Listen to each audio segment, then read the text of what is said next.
Фильм «Щорс» является одной из самых выдающихся кинокартин режиссера Александра Петровича Довженко, съемки которого выполнялись на протяжении 4 лет, с 1934 по 1939 год.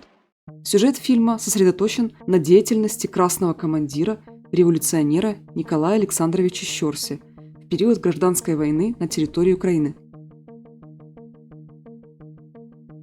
На белый террор ответим красным террором! Когда же? Скоро! Забегая наперед, спешу отметить, что в контексте выдающейся кинокартины я имею в виду масштаб произведенных работ, а также влияние фильма на общество, ведь автор сумел воплотить в облик главного героя черты былинного воина, за внешностью которого скрывалась вся мощь советской пропаганды. Що скажете? Ти дивись команду як слід. Постараюсь. Щоб порядок був. Чуєш? Чую. А коли хто не так, підніготь. Обязательно, дедушка, обязательно. Режиму захотів, старичок. Без режиму не проживеш, дурак! В нынешнем времени довольно легко сформировать мнение о тех или иных событиях прошлого сквозь призму современного объема информации, доступного в открытых ресурсах. Но, отбросив все эти сведения и анализируя характер Николая Щорса, изображенного в одноименном фильме, невольно зритель обращается к нему симпатией. Протагонист ленты Щорс является образованным, интеллигентным, справедливым, милосердным, а также обладает высокими навыками ведения военного дела. А вас? Что вы думаете? Расстреляем? Нет. Мы вас прощаем. Идите себе. Да куда же ты? А куда хотите? 8 полковников. Хлопцы, это ж можно мир покорить. Пожалуйста. Мерси. Плохо воевали. Очень плохо. Никуда не годится. Почему полк рабочих крестьян, руководимый прапорщиком, разбил некую крупную военную единицу, возглавляемую сотней офицеров с высшим военным образованием? Почему? Ваш удар был слишком неожиданным. Это было блестяще! Нет, не потому. Не обманывайте. Смерти боитесь! Помимо этого, актер Евгений Валерьянович Самойлов великолепно исполнил роль красного командира. Хорошо сбитый, статный, с выразительными чертами лица, он отменно подходил для завершения образа вершителя революции, за которым пойдет обездоленный народ после многолетнего гнета империи. Таким ли был взаправду уже убитый на тот момент Николай Щорс, зритель не разбирался. За кулисами показа осталось то, что Александр Довженко приступил к производству фильма по заказу генерального секретаря ЦК КПСС Иосифа Сталина, который тщательно контролировал ход съемок. Некоторые эпизоды команда киношников была вынуждена переснимать по 5-6 раз, отправлять каждый отснятый материал на одобрение Генсеку в Москву и томительно ждать резолюции. В процессе кинопроизводства Довженко получил инфаркт, и некоторое время работа над проектом была приостановлена. Это произошло в результате ареста главного соратника Щорса Ивана Дубового, признанного виновным в убийстве красного командира.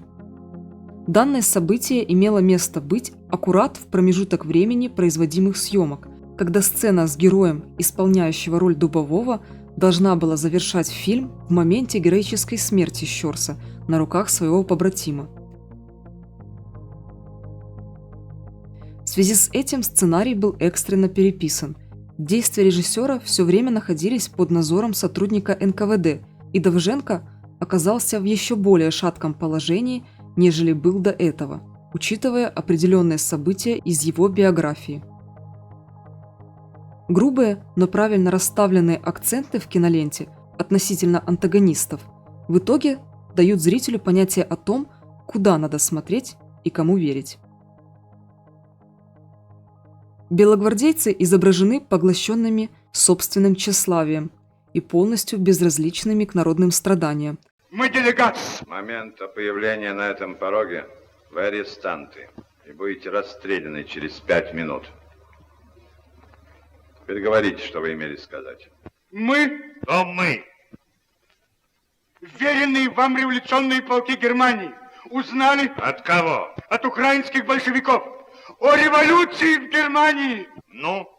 Извольте, экселленс, немедленно отправить армию на родину. Армия рабочих и крестьян Германии воевать с большевиками Украины не будет. Это что? Бунт? Нет, это не бунт. На ком держался Гетман? На штыках кайзера? Теперь кайзера нет. Помните, экселленс, что мы погибнем здесь все. Это не ваше дело. Нет, это наше дело. Довольно, мертвецы. Вы изменили самому высокому, что только есть на свете. Алтарю Отечества. Алтаря Отечества у нас нет.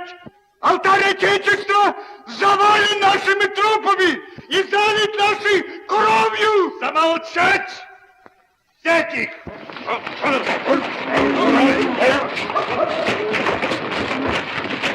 Представители директории Украинской Народной Республики во главе с Симоном Васильевичем Петлюрой потерянными и недальновидными, буржуазия ослепленными жадностью. На их фоне картинный Щорс вызывал восхищение как у киношного народа, так и у настоящего. Надо что-то делать. Вы посмотрите вокруг. Рабочие глядят волками, евреи притаились, в казармах снуют большевики. Панове директория, надо что-то делать. Конкретно, конкретно. Я конкретно предлагаю отслужить молебны во всех киевских церквах. И чтобы 3 дня звонили во все колокола по случаю рождения нашей государственности.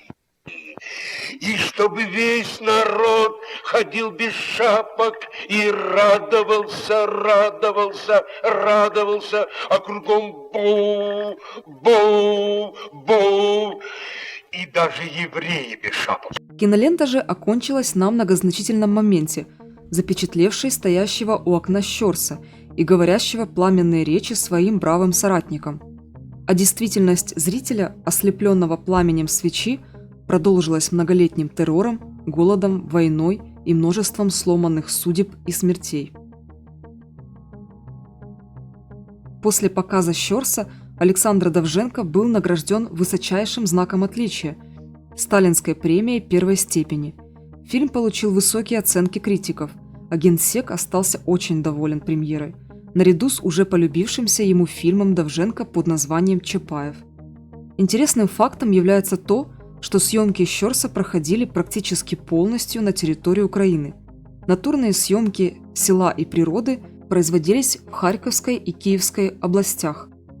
Съемки городских видов производились непосредственно в Киеве, Проскурове, ныне Хмельницкий, Каменце-Подольском, Чернигове. Удивительно, что строгая партийная цензура того времени пропустила в фильме украинскую речь и элементы народной культуры и быта. Возьмем же несколько эпизодов из фильма «Щорс», снятых в Чернигове, дабы посмотреть, как изменились городские локации за 80 с лишним лет. В Чернигове у врага силы громадные. Ерунда. Подожди! Будет тебе ерунда. Перед нами цвет гетманской армии, корпус генерала Терешкевича. Будьте уверены, встретят с музыкой.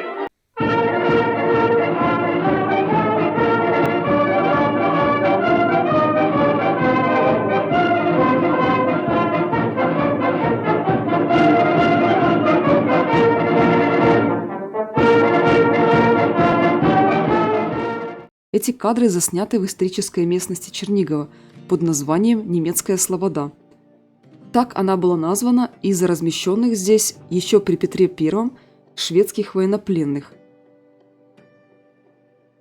Длительное время опосля этих событий, ближе к середине 19 столетия, Немецкая Слобода будет застроена богатыми помещиками, и взамен старой деревянной Вознесенской церкви в 1870-х годах будет возведена красивая каменная святыня, именованная церковью Вознесения Господня, в которой собиралась на молебны вся черниговская знать. За генералом на коне вдалеке виднеется очертание Вознесенской церкви, однако уже спустя 16 лет с момента съемок фильма в 1955 году ее снесут из-за ветхого состояния. В результате интенсивных бомбардировок Чернигова во время Второй мировой войны Здание церкви выгорело и длительное время находилось в состоянии руины. К сожалению, послевоенное восстановление этой части Чернигова не предусматривало нахождение святыни в данной локации, отчего на месте церкви была проложена автомобильная дорога, а вместе с ней закатали в асфальт и церковное кладбище.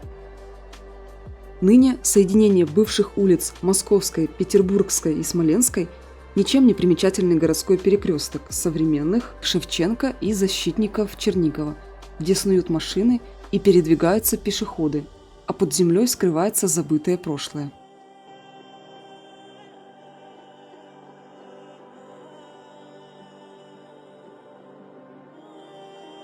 Далее кадры показывают зрителю старый деревянный мост через реку Десну 1859 года постройки.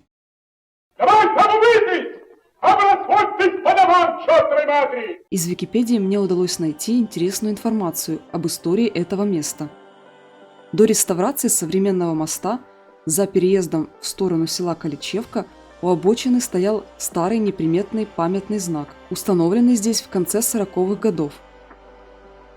Это мемориал событию, произошедшему 12 января 1919 года, когда военные отряды красногвардейцев победили в схватке с войском директории Украинской Народной Республики, о чем гласит надпись на табличке. Отважные багунцы разгромили петлюровцев и освободили Чернигов.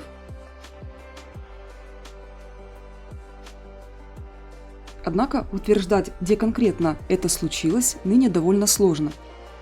После масштабных ремонтных работ эта местность преобразилась до неузнаваемости, а памятник был демонтирован.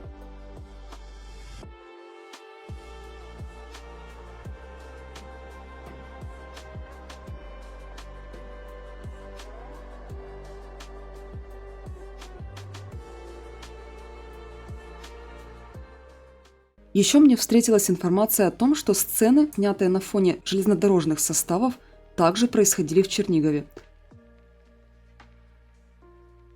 Товарищи, нас продают! Нас продают! Однако на тот момент времени Черниговский железнодорожный вокзал имел совсем другой вид, нежели мы знаем его современным.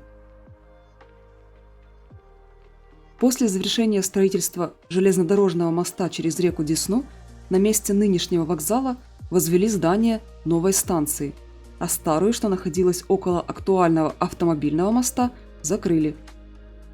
Это произошло в конце 1920-х годов. Новая станция просуществовала всего 10 лет, покуда не была уничтожена во время Второй мировой войны. Новое здание Черниговского железнодорожного вокзала было построено в 1949 году, в том числе немецкими военнопленными, задействованными в работах по восстановлению Чернигова из руин.